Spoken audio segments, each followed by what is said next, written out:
नमस्कार, आप देख रहे हैं अपना बिहार। मैं हूं आपके साथ सुकन्या सिंह। चलिए बुलेटिन में सबसे पहले बात करते हैं बिहार की सबसे बड़ी खबर की। बिहार में अब 50 साल से ऊपर के अक्षम सरकारी कर्मी होशियार हो जाएं, क्योंकि सरकार अब उन्हें हटा सकती है। बिहार सरकार ने उनके कार्यकलापों की समीक्षा के लिए नीति निर्धारित कर दी है। इसके लिए एक कमेटी गठित की गई है।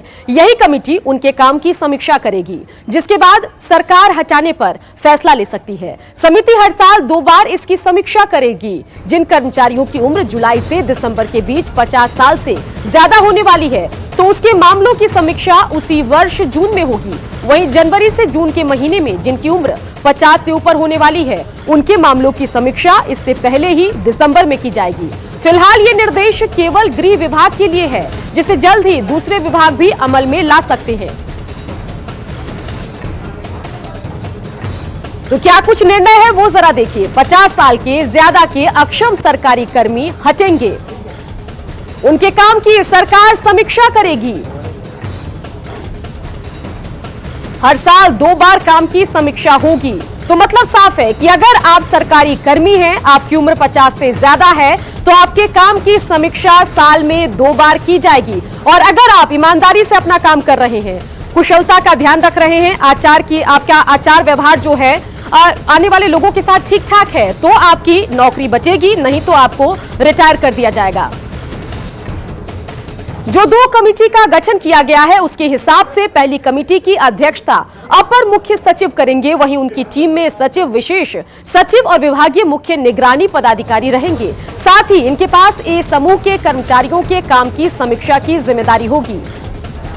वहीं दूसरी समिति जो सचिव की अध्यक्षता में बनी है, उसमें संयुक्त सचिव और अवर सचिव स्तर के अधिकारी रहेंगे। इनके जिम्मे बी और सी समूह के कर्मचारियों के काम की समीक्षा है।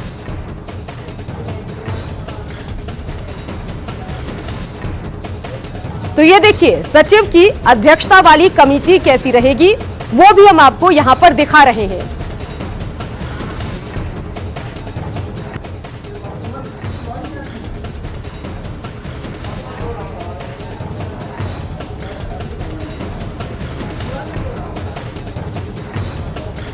तो ये देखिए, जो पूरा लेटर है वो भी हम आपको दिखा रहे हैं। बिहार सरकार गृह विभाग आरक्षी शाखा का ये लेटर है।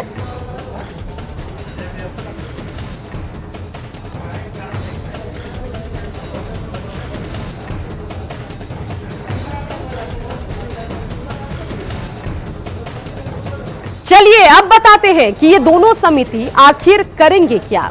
तो चलिए जानकारी अभी आपको दिखाते हैं। समिति 50 साल से ऊपर के कर्मचारियों के काम की समीक्षा करेगी। साल में जून और दिसंबर में 2 बार काम की समीक्षा होगी।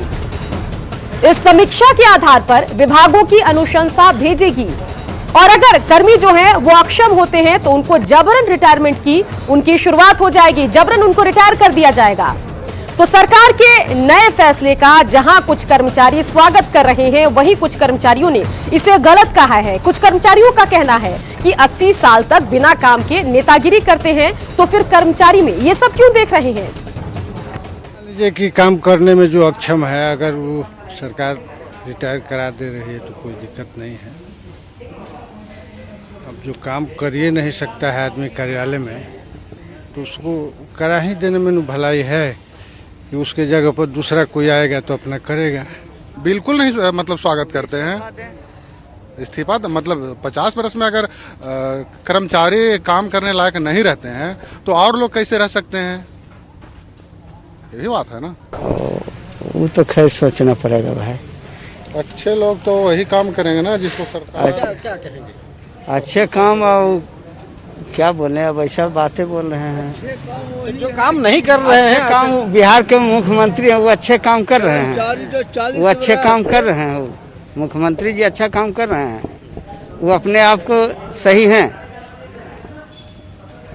फिर कर्मचारी पर दोष क्यों लाते हैं। 10 वर्ष जो कर्मचारी सेवा किया सरकार की, उसको पेंशन बंद, और जो 5 साल किए उसको पेंशन चालू। बेहतर नहीं काम करते तो 30 वर्ष में हटाया जा सकता है। उसका कोई मायने नहीं रखता है। अधिकतर तो सब तो बेहतर ही काम करता है।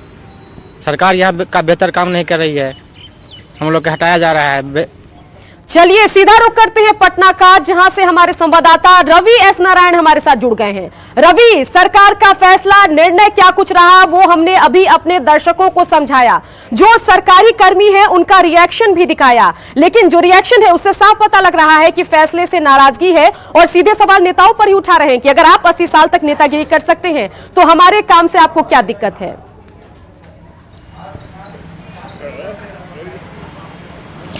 देखिए, सवाल सुकन्या कुछ भी उठाए, लेकिन सरकार ने इस निर्णय पर समिति को गठित करके एक कड़ा फैसला जो है वो एक संदेश देने की कोशिश जरूर कर दी है कि अब वो दिन दूर नहीं कि जब अब निकम्मापन अगर है, अगर आप काम नहीं करते हैं और महीनों और सालों जो है अगर फाइल को दबा करके बैठे रहते हैं, तो अब उन सारे सरकारी कर्मचारियों की अब खैर नहीं, अब उनकी जो जबरन जो है वो रिटायरमेंट की जाएगी। देखिए, यहाँ पे बिहार में सरकारी बाबू जिस ढंग से काम करते रहे हैं, महीनों महीनों जो फाइल है दबी रहती है, उसको लेकर के यहाँ पे एक कहावत बड़ी प्रचलित है सचिवालय में हो या तमाम सरकारी कर्मचारियों में कि 12 बजे लेट नहीं और 3 बजे बाबुओं से भेंट नहीं। तो ये जो परंपरा है, ये कहावत जो है, ये सारी कार्य प्रणाली जो है सरकारी सेवकों की, उसे सरकार पूरी तरह से बदलना चाहती है। किसी को भी नाराजगी भी हो, लेकिन सरकार ये चाहती है कि जो भी काम करें वो बेहतर काम करें और अच्छा निर्णय लें, ताकि आने वाले दिनों में जो विकास की योजनाएं हैं, जो काम करने का जो तरीका है वो पूरा बदले और काम जो है वो तेजी से चले। निश्चित रूप से इसमें जो प्रतिक्रिया मिल रही है वो मिली जुली प्रतिक्रिया है, कुछ लोगों ने नाराजगी भी जताई है, लेकिन सरकार ने स्पष्ट कहा है सुकन्या कि वैसे लोग जो काम नहीं करते हैं, अक्षम है, जिन्हें सरकारी सेवा में रखा नहीं जाना चाहिए, वैसे लोगों को हटाएगी। तो वैसे लोगों में कई लोगों ने खुलकर समर्थन किया है कि जो बेहतर अगर लोग आते हैं तो बेहतर काम होगा, योजनाएं जल्दी खत्म होंगी और ज़्यादा से ज़्यादा काम देखने को मिलेगा। जी बिल्कुल बिल्कुल रवि, बात तो यही है कि सरकारी जो कर्मचारी हैं या जो सरकारी बाबू हैं उनका ठाठ इसी से पता लग रहा है कि जब फैसला भी आया है उसके बाद भी वो सरकार पर ही सवाल उठा रहे हैं, बजाय ये भरोसा दिलाने की कि हम पूरी स्फूर्ति के साथ, ईमानदारी के साथ, कर्मठ होकर काम करेंगे, वो सरकार के सवाल पर ही या फैसले पर ही सवाल उठा रहे हैं। चलिए बढ़ते आगे, रुक करते अगली खबर का, जहां बिहार में 94,000 शिक्षकों की नियुक्ति का रास्ता अब साफ हो गया है। शिक्षा विभाग जल्द ही ओपन कैंप काउंसलिंग की तारीख घोषित करने जा रही है, जिसके जरिए शिक्षकों की नियुक्ति होगी। शिक्षा विभाग के प्रस्ताव को सीएम नीतीश की हरी झंडी मिल गई है। सर्टिफिकेट वेरिफिकेशन के लिए वेब पोर्टल बनाया जाएगा, जिस पर अभ्यर्थियों को अपना सर्टिफिकेट अपलोड करना होगा। इसकी जांच के बाद लिस्ट जारी होगी। पटना के गर्दनीबाग में शिक्षक अभ्यर्थी लगातार धरने पर बैठे हैं और इस खबर के बाद भी उन्होंने कहा कि जब तक नोटिफिकेशन जारी नहीं हो जाता, धरना जारी रहेगा। तो मैं माननीय नीतीश कुमार जी और शिक्षा मंत्री जी को धन्यवाद देना चाहूंगी, क्योंकि वो हमारी मांग को सुने हैं और हमारी मांगों पर विचार किए हैं। लेकिन एक बात न्यूज 18 के माध्यम से मैं उनके पास पहुंचाना चाहूंगी कि जब तक हमारी शेड्यूल जारी नहीं हो जाती है, हमको लेटर नहीं मिल जाता है, तब तक हम यहाँ प्रोटेस्ट करते रहेंगे। सबसे पहले माननीय मुख्यमंत्री जी को और शिक्षा मंत्री जी को मैं धन्यवाद करता हूँ कि हम लोग लगातार 10वां दिन जो है हम लोग यहाँ पर गर्दनी बाग में बैठे थे अपनी मांग को लेकर के, और हमारी मांग पर उन्होंने सहानुभूति पूर्वक विचार किया है। तो मैं ये कहना चाहता हूँ कि जब तक विभाग की तरफ से ऑथोरिटी रूप से लेटर नहीं आ जाता है, तब तक हम लोग बैठेंगे। जहाँ तक आंदोलन की बात है, तो हम उनसे यही कहेंगे कि जब तक हम लोग का शेड्यूल जारी नहीं हो जाता है, ओपन कैंप का हम लोग का लिखित में नहीं मिल जाता है, तब तक तो सर हम लोग यहाँ से उठना। 18 तारीख से हम लोग धरना स्थल पर डटे हुए हैं, इस ठंड में भी, और यही मन में एक संतुष्टि लेकर के कि हम लोग को जरूर सकारात्मक न्यूज मिलेगी, और जब तक सकारात्मक न्यूज नहीं मिलती हम लोग इस धारणा स्थल से नहीं उठेंगे। लेकिन अब हम लोग का जब काम हो गया और शेड्यूल जारी हो जाएगा, हम लोग इस धारणा स्थल को छोड़ करके चले जाएंगे। हम लोग का जो धरना प्रदर्शन हुआ उसमें खास करके न्यूज 18 को मैं विशेष रूप से आभार प्रकट करना चाहता हूं, और सारे मीडिया ने हमारी आवाज़ों को बुलंद से उठाई, जिसके कारण आज हमारा आवाज़ शिक्षा मंत्री, माननीय शिक्षा मंत्री, माननीय मुख्यमंत्री और सरकार तक पहुंचा। इसके लिए मैं हम सभी अभ्यर्थियों की तरफ से सभी का आभार प्रकट करता हूं। बिहार में प्राइमरी और हायर एजुकेशन को सुधारने के लिए सरकार लगातार कोशिश करती रही है और इसी को लेकर बुधवार को शिक्षा विभाग ने 3 संस्थाओं मंत्रा, आद्री और सीएसएफ के साथ एक एमओयू पर हस्ताक्षर किया। इन संस्थाओं की मदद से मूलभूत साक्षरता के साथ अंक ज्ञान के कौशल में सुधार लाने की कोशिश की जाएगी। इस मौके पर मौजूद शिक्षा मंत्री अशोक चौधरी ने बताया कि बिहार में शिक्षा पर सबसे ज्यादा 20 से 22% खर्च होता है, इसके बावजूद सुधार नहीं हो रहा है। उन्होंने कहा कि एमओयू होने के बाद बच्चों को गुणवत्तापूर्ण शिक्षा दी जा सकेगी। हम समझते हैं कि ये जो तीनों आज एमओयू हम लोगों ने साइन किया और तीनों का जो हमने प्रेजेंटेशन देखा है, हम बार बार कहते हैं कि जब हम इतनी बड़ी राशि खर्च कर रहे हैं तो निश्चित रूप से हमारा क्वालिटी एजुकेशन भी हमारी बाकी राज्यों से हमारा इन्वेस्टमेंट ज्यादा है एजुकेशन पर, तो हमारा क्वालिटी एजुकेशन भी बाकी राज्यों से बेटर होना चाहिए और इसके लिए हम लोग जितना एफर्ट कर सके सब मिल करके हम सबको करना चाहिए। चलिए बढ़ते आगे, बात करते हैं कांग्रेस की, जहां बिहार कांग्रेस प्रभारी भक्त चरण दास ने वीडियो जारी कर पार्टी नेताओं को हिदायत दी। वीडियो में उन्होंने कहा है कि पार्टी की सदस्यता दिलाने में हड़बड़ी ना करें और किसी भी व्यक्ति को पूरी पड़ताल और जांच के बाद ही पार्टी में शामिल कराएं। दरअसल जहानाबाद में नरसंहार में शामिल रहने के आरोपी को पार्टी की सदस्यता दिलाई गई थी, जिसके बाद भक्त चरण दास ने वीडियो जारी किया है।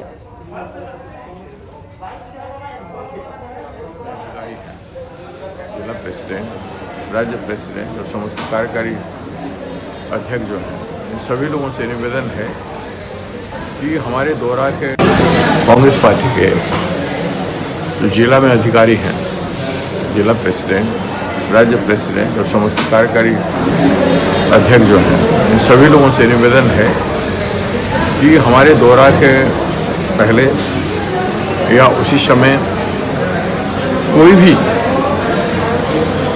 व्यक्ति कांग्रेस ज्वाइन करना चाहता है और उसका क्रिमिनल बैकग्राउंड है या कोई कन्विक्शन हुआ है या किसी जनता के संबंधित काम में उसका नाम पे घोटाला है, ऐसे व्यक्ति, टेंटेड व्यक्ति को योगदान नहीं कराएं।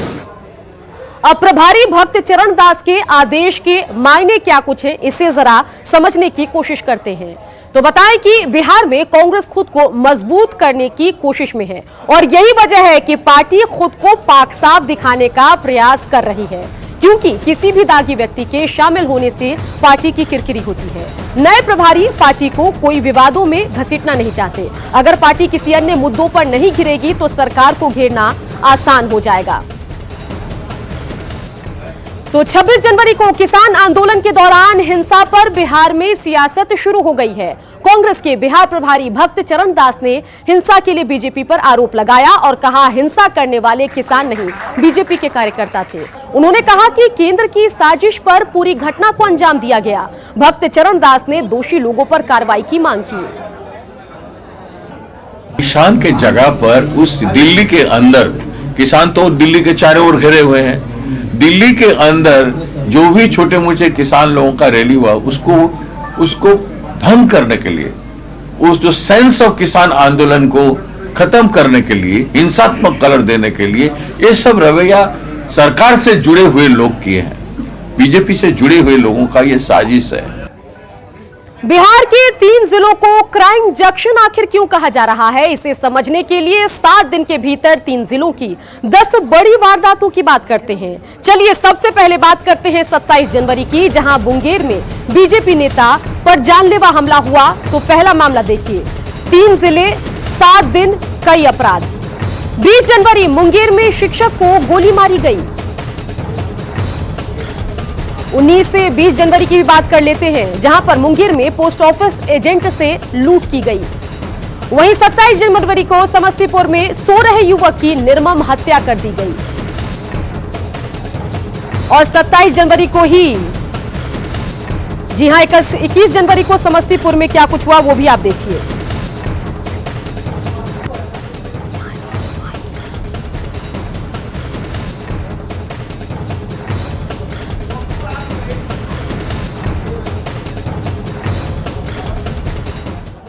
खबर बेगूसराय से, जहां कल देर रात बेखौफ अपराधियों ने हार्डवेयर दुकान में घुसकर गोलीबारी की वारदात को अंजाम दिया और फायरिंग में व्यवसायी कमल किशोर और कर्मचारी हरि कुमार गोली लगने से घायल हुए, जिन्हें इलाज के लिए निजी अस्पताल में भर्ती कराया गया। बताया ये जा रहा है कि लूटपाट के इरादे से अपराधियों ने इस घटना को अंजाम दिया। लगातार व्यवसायियों पर अपराधियों के हमले से काफी आक्रोश है। घटना के बाद पुलिस पूरे मामले की जांच में जुटी है। के व्यवसायी हैं नवल किशोर जी, उन्हीं के पुत्र और उनका एक स्टाफ हरि, तो शाम लगभग 7 से 7:30 बजे के बीच की घटना है। गोली लगने की सूचना मिली। अभी वे दोनों डॉक्टर सुख शर्मा के यहाँ हैं, उनकी इलाजरत हैं। हम लोगों ने जख्मी से बात करने का प्रयास किया और उनके पिताजी से भी बात हुई है और अभी वो उनके द्वारा कोई जानकारी नहीं दी गई है। हम लोग अभी अपना अनुसंधान कर रहे हैं।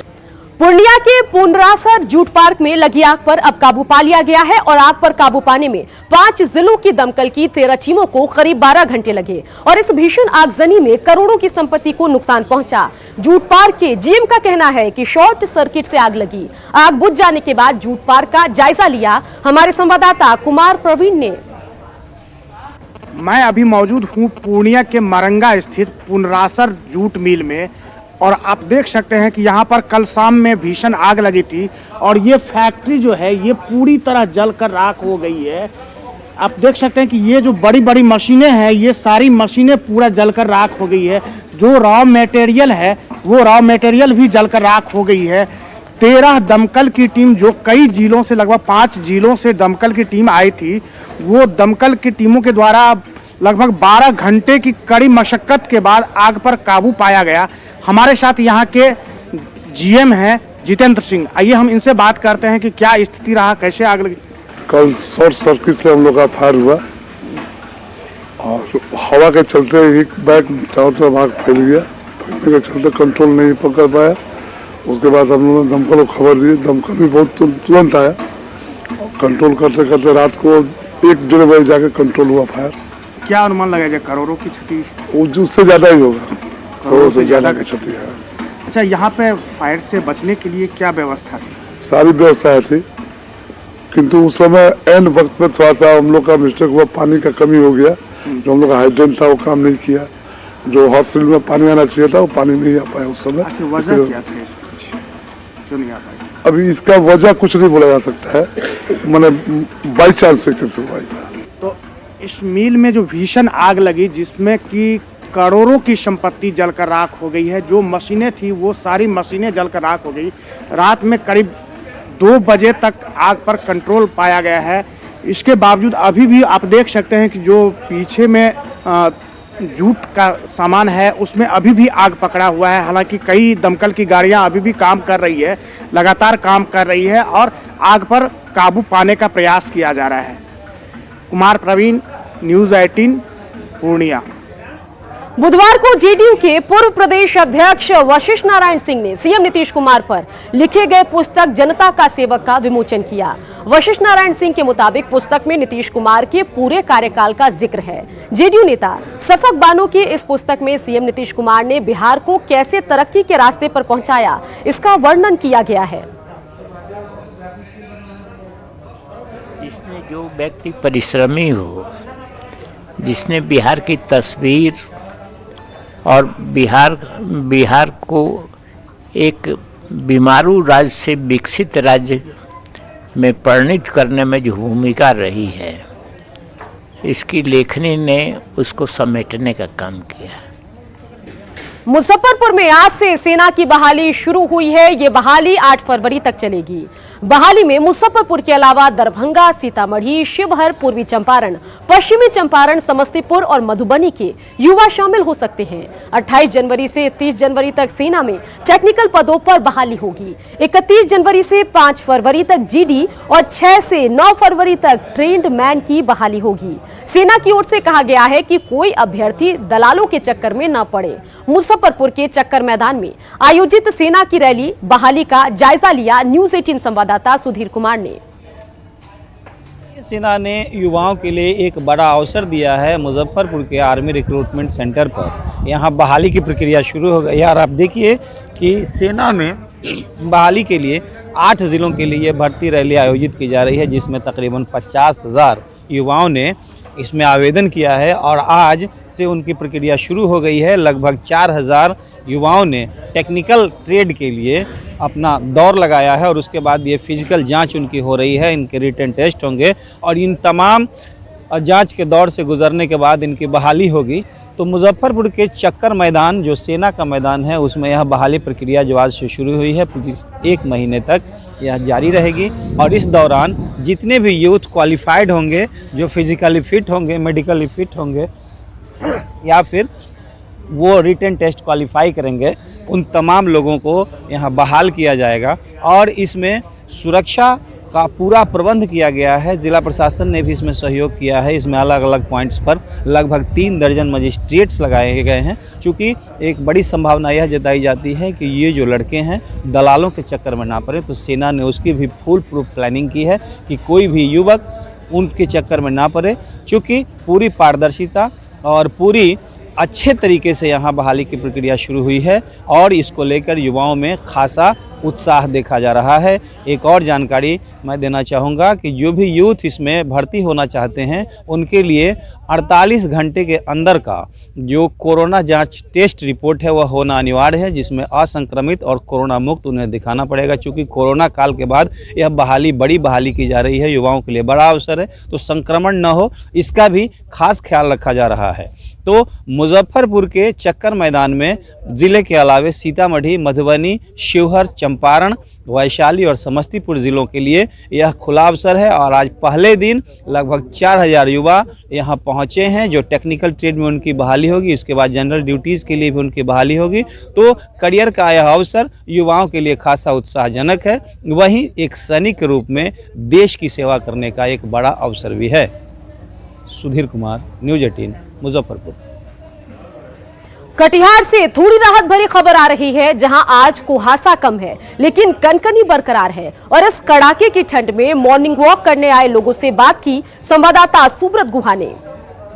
सर्दी के सितम के बीच ये तस्वीर कटिहार धूपकुंड उद्यान की है। आप देख सकते हैं सुबह का दौर है, लोग जो अपना मॉर्निंग वॉक और जो योगा वगैरह जो है एक्सरसाइज है उससे जुड़े हुए हैं। इससे क्या फायदा हो सकता है, सुबह सुबह का दौर है, खासा सर्दी है। हालांकि एक राहत बड़ी बात यह है कि मौसम का अब क्लियरिटी, विजुअलिटी अच्छा होने लगा है, यानी कुहासा नहीं है। हमारे साथ कई लोग हैं जो एक्सरसाइज कर रहे हैं। सर, ठंड का दौर है, कुहासे से कितना राहत मिला, लेकिन एक्सरसाइज कितना जरूरी है? एक्सरसाइज तो बहुत जरूरी है और एक्सरसाइज करने से दिन भर जो है स्वस्थ और महसूस अच्छा फील करते हैं। तो सर, ठंड के कारण कुछ विशेष एहतियात बरतते हैं?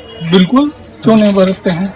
गर्म कपड़ा पहनते हैं, घुटते हैं और सावधानी से चलते हैं, लेकिन एक्सरसाइज पहले कुछ बढ़ ही गया अभी, क्योंकि मौसम काफी खराब थी तो इस कारण से लोग आ नहीं रहे थे। कुछ दिन से मौसम 4-5 दिन से साफ हुई है, इस कारण से फिर लोग आना चालू किए हैं और दिन प्रतिदिन लोगों की संख्या बढ़ रही है। तो निश्चित तौर पर पूरे बिहार का स्थिति के साथ साथ कटिहार में अब एक बड़ी राहत, बड़ी खबर यह है, सर्दी का सितम तो जारी है लेकिन मौसम कुछ हद तक साफ होने लगा है, यानी कुहासे का कहर नहीं है, जिस कारण पार्क में जो मॉर्निंग वॉक में लोग आते हैं उन लोग का तादाद बढ़ने लगा है। और लोगों का माने तो ये मौसम जैसा भी हो, एक जो मॉर्निंग वॉक जरूरी है जिससे लोगों की दिनचर्या अच्छा होता है। सुब्रत, न्यूज़ 18, कटिहार। और इसी के साथ इस बुलेटिन में इतना ही। आप बने रहिए क्योंकि आगे आपको दिखाएंगे जोहार झारखंड।